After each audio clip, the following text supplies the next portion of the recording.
¿Qué tal? ¿Cómo estás? Bueno, la semana pasada estuvimos hablando del tema ¿quién habla en tu cabeza?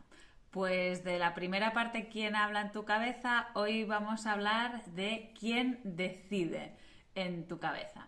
Sí, estuvimos comentando que es una parte primordial para poder gestionar el liderazgo de la conversación interna que vamos teniendo, el hecho de identificar cuáles son las voces principales que están discutiendo en ese comité infernal que tenemos a veces ahí metido, ¿no? A veces yo me lo imagino como una mesa ovalada con 12 personajes ahí discutiendo sobre un mismo tema y no llegando a ninguna conclusión, que eso es precisamente lo más desesperante de todo, es esa discusión que existe ahí en medio sin llegar a ningún puerto. ¿Sí? Entonces, decíamos que una primera parte muy importante era la identificación, pero eso solo no es suficiente. Con mucho cariño y con perdón, estoy muy, no voy a decir cansada, pero igual sí que lo digo, estoy muy cansada de escuchar esa frase de pero al menos soy consciente, ¿no? En el mundo del desarrollo personal escuchamos mucho eso, ya lo he identificado, ya tengo ese paso y bueno, pues al menos ya soy consciente y con eso prosigo mi vida, con ese aumento de conciencia que en realidad no tiene ninguna correlación con mi comportamiento o mis acciones. Y según el coaching, y también suscribo desde mi punto de vista, la conciencia sin una acción que reafirme ese pensamiento o esa creencia no sirve para absolutamente nada. Es el típico caso de fumar, ¿no? Sé que fumar es malo, pero sigo fumando. Pero al menos soy consciente, ¿no? Al menos ya sé que fumar es malo, pero ¿de qué te sirve si sigues fumando? No, pues esto vendría a ser lo mismo. Este vídeo también es un apunte o un ánimo a que seamos coherentes entre lo que decidimos pensar diferente y lo que decidimos hacer diferente. Entonces, siguiendo un poco con la línea de qué podemos hacer para poder liderar mucho mejor esa conversación, por llamarlo de alguna manera, en nuestra cabeza, pues vamos a sugerir en este vídeo algunos tips para hacerlo mucho más fácil. Entonces, en primer lugar, habíamos comentado identificar, ¿verdad? Identificar las voces, eso ya lo tenemos. Si no lo tienes, puedes ver el anterior vídeo donde explico paso a paso cómo identificar a esas voces del comité que tenemos ahí marchando en nuestra cabeza. El segundo paso es practicar la escucha profunda de uno mismo. ¿Qué significa esto?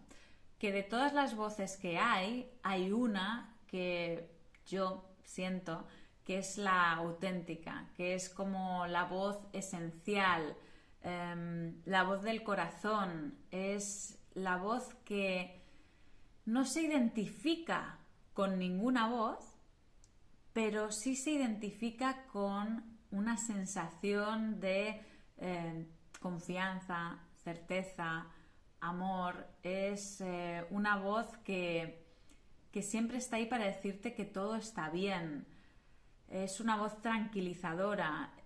Para mí es como la voz de tu alma esencial, la que traías de serie antes de que fueras corrompido por todas las experiencias y todas las creencias que has ido adquiriendo, que hemos ido adquiriendo. Entonces, un paso importante después de identificar es todas las voces, es aprender a identificar concretamente y generar una práctica y un entrenamiento para discernir, identificar y detectar cuál es esa voz auténtica, ¿sí? Para eso te propongo pues dedicar a lo mejor unos 15 minutos al día, fíjate que tampoco hace falta mucho más, 15 minutos al día para sentarte contigo, quizás con alguna música suave, una velita, eso ya a gusto del consumidor, para entrar y escuchar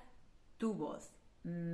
Es posible, porque bueno, a mí me ha pasado y pienso que si a mí me ha pasado puede ser que le pase a otra gente, que los primeros días que te sientes lo que escuches es un torbellino tremendo de voces discutiendo, uy, me he olvidado de hacer esto, tengo que hacer lo otro, el mail de no sé qué, ahora tengo que ir al súper.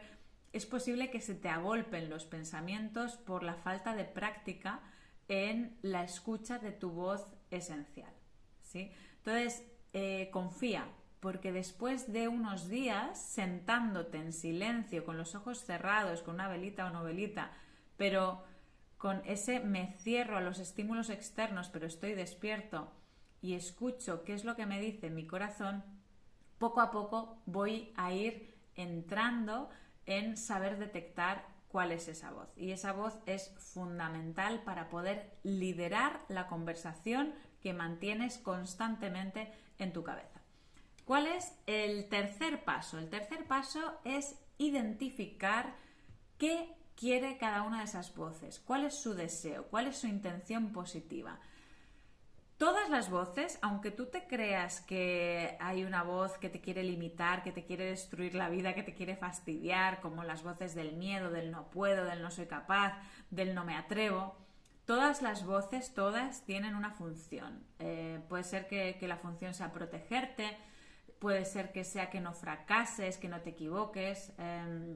Bueno, fracasar no, porque para mí fracasar no existe, ¿no? Unas veces se gana y otras se aprende, ¿no?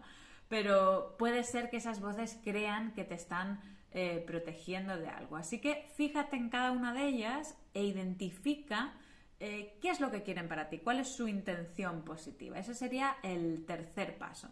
Y el cuarto, que está muy relacionado, es agradecer la aparición de cada una de esas voces. Es decir, cuando viene la voz del miedo, en vez de decir, ostras, ¿por qué estoy con miedo? Y luchar contra eso, por poner un ejemplo, el otro día que me subí al escenario después de más de 2 años y realmente tuve momentos de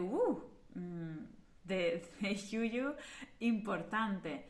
Entonces agradecí a la voz de la niña con miedo, gracias por venir, pero yo me encargo, ¿no? Es decir, te agradezco que vengas porque sé que vienes a protegerme, no quieres que me haga daño, no quieres que se rían de mí, yo esto lo entiendo, gracias por venir, pero yo me hago cargo. Ese sería el siguiente paso. El otro paso, el quinto, sería confiar en tu voz más profunda, y para eso, como te decía, es muy importante practicar el entrenamiento, valga la redundancia, de la escucha interna de esa voz auténtica. Entonces, volviendo al ejemplo, tengo miedo de subirme al escenario, viene la voz que yo imagino como la voz de una niña temerosa, identifico para qué viene, le doy las gracias y vuelvo a la escucha de mi voz interna esencial. ¿Qué dice mi voz interna esencial? Me dice que confíe. Es que eso es lo que siempre dice la voz esencial. ¿Sí? Me gusta decir que esa voz esencial tiene tanto amor que no le cabe el miedo. Así que vas a saber reconocer lo que te dice esa voz, porque es la voz que no le da miedo, y aunque le dé, es una voz tan valiente que aun con miedo se enfrenta. Y por último, una vez escuchado lo que dice mi voz esencial y confío en lo que me dice, porque la he detectado, la he identificado y sé que siempre me ha llevado a buen puerto, lo último sería decidir. Toma acción. ¿Sí? No te quedes en la pura consciencia, que también está bien y es ultra necesaria para poder avanzar, pero no te quedes solo en, pues mira, como ya soy consciente, pues es suficiente. Hasta que no lleves a cabo y emprendas acciones que pongan en evidencia tu anterior creencia limitante va a estar ahí para siempre. Con lo cual, pon en marcha acciones que suscriban la nueva creencia, que honren tu voz esencial. Y hasta aquí por hoy. Espero que te sirva este vídeo como herramienta para poder escuchar tu voz interna y para poder tomar el liderazgo de la conversación que siempre mantienes dentro de tu cabeza. Y si tú tienes más herramientas o más trucos o tips que utilizas para liderar esta conversación, pues encantada de leerte, de escucharte y de verte. Te mando un besito muy fuerte. Seguimos y como siempre, ojalá seas tú todos los días de tu vida. Chao.